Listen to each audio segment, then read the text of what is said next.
اس میں اصل میں جہاد کے احکامات ہیں، جنگوں کے احکامات ہیں، منافقین اور مشرکین کا تذکرہ ہے۔ تو جتنا ہم نے سنا اس کا کچھ خلاصہ جو ہے وہ یہ کہ اللہ پاک فرماتا ہے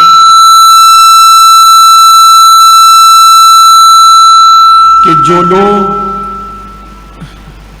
رسول اللہ صلی اللہ علیہ وآلہ وسلم کے ساتھ مل کر حضور کی اتباع میں، حضور کی پیروی میں مشرکین کے ساتھ جہاد کرتے ہیں، ساری بھلائیاں ان کے لیے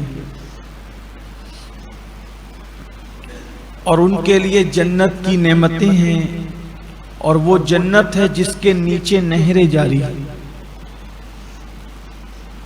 جہاد کا نام سن کر لوگوں کے بدن پر کانٹے آنے لگتے، حتیٰ کہ بعض مسلمان بھی جہاد کے نام سے بدظن ہیں۔ اچھی طرح یاد رکھیے، جہاد اور دہشت گردی میں زمین اور آسمان سے بڑا فرق ہے۔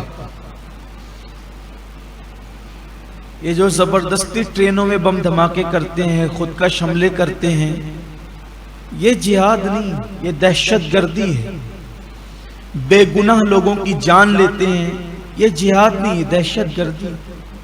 اور اسلام کبھی بھی دہشت گردی کی اجازت نہیں دیتا، کبھی نہیں۔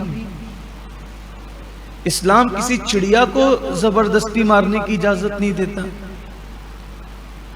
اسلام کسی مرغی کو پہ ظلم کرنے کی اجازت نہیں دیتا۔ حتیٰ کہ اگر کسی درخت کے اندر کچے پھل لگے ہوں تو کیونکہ کچے پھل نہ کھانے کے کام آتے ہیں نہ کسی اور کام آتے ہیں، تو اسلام کچے پھلوں کو بھی درخت سے توڑنے کی اجازت نہیں دیتا۔ حتیٰ کہ وضو نماز کی کنجی ہے، اور نماز جنت کی کنجی ہے، یعنی جنت کی کنجی کا نام وضو ہے۔ اگر وضو میں بھی کوئی پانی زیادہ ضائع کرے گا، بہائے گا، تو بھی حرام ہے۔ تو جو مذہب آسمان سے برسنے والا پانی اور زمین سے نکلنے والے پانی کو جب ضائع کرنے کی اجازت نہیں دیتا، تو خون کتنا قیمتی ہے، وہ کیسے ضائع کرنے کی اجازت دے گا اسلام؟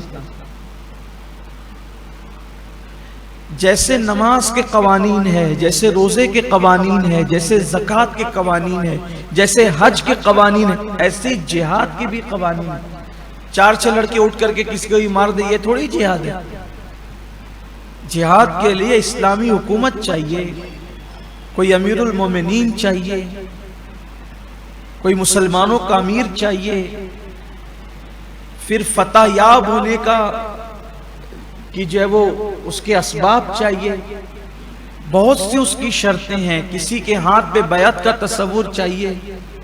یہ ایسے چار لڑکوں کا کچھ بھی اٹھا کر کے کام کر دینا، اس کو جہاد نہیں کہتے۔ نوجوانوں کو زبردستی سے ورگلا کر کے ان کو کسی پر بھی حملہ کرنے کے لیے جانا، یہ جہاد نہیں ہے۔ جہاد کا اصل مفہوم دو لفظوں میں اگر بیان کر دوں تو یہ کہا جا سکتا ہے، جس بھی برائی کو مٹانے کی کوشش کی جائے، برائی کو مٹانے کی کوشش کو کہتے ہیں جہاد۔ جو بھی طریقہ جو بھی ہو، زبان سے برائی کو مٹائیں، یہ زبان سے جہاد ہے، قلم سے مٹائیں، قلم کا جہاد ہے، ہتھیار سے مٹائیں، جہاد بالسیف ہے۔ یہ ہے جہاد، یعنی برائی کو مٹانے کا نام جہاد ہے، برائی پیدا کرنے کا نام جہاد۔ اصل میں لوگوں نے جہاد کو غلط شکل میں پیش کیا، اس لیے لوگ جہاد کا نام سن کے فوراً بدظن ہوتے، کیا بات ہو رہی ہے۔ اگر اس کی کبھی تفصیل سمجھنا ہے تو آپ سمجھ سکتے ہیں، حالانکہ پچھلے سالوں میں اس پر بھی میں نے تفصیل سے گفتگو کی ہے،